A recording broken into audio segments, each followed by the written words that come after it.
16 yung nauna, no?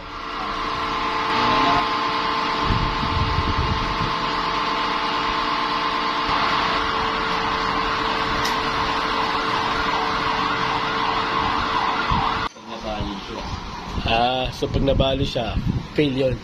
Pag hindi, start niya.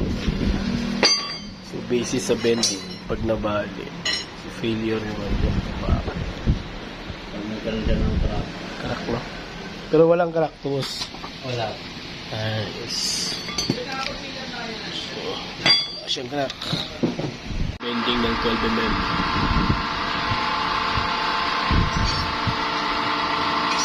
So yung bending pala sa testing lang no, for physical. Pag walang crack, yun o. Nagkaroon ka ng problema. Ayun, wala naman no. Wala naman crack. So pag may crack, yan.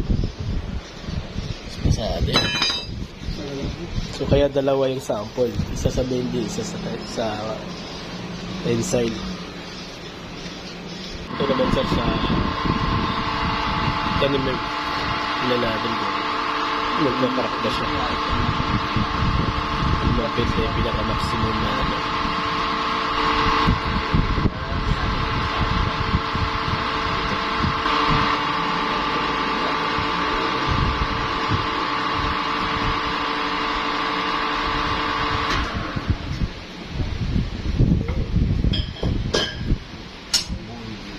Meron boss?